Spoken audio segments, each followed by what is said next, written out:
3 years ago, we began thinking about a major curriculum overhaul.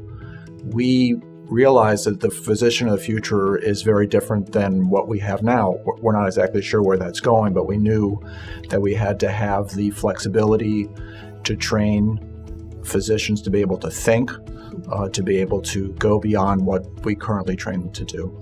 We've changed our assessment to be more holistic.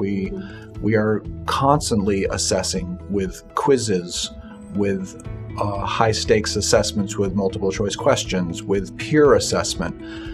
Their faculty preceptors in their case-based learning groups will give them feedback. There's reflective exercises. They all have a scholarly inquiry requirement, and they get feedback on that.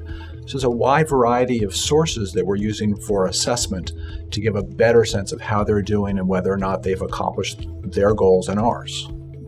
It was clear that many of the needs that we needed, or many of the assessment paradigms we were looking for, EMS would be able to help us. So because they were so integral in our curriculum already through SimIQ, it was natural for us to turn to them for the needs of assessment in JEF-MD. So we're able to see with each of the discrete measures how each student is doing.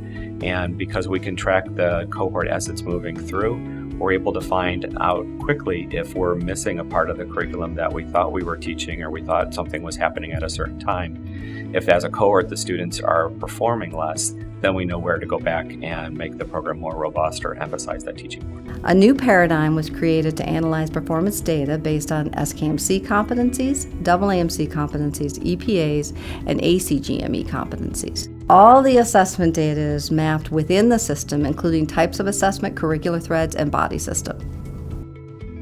The new software system aggregates competency data and provides user-specific dashboards to allow data review.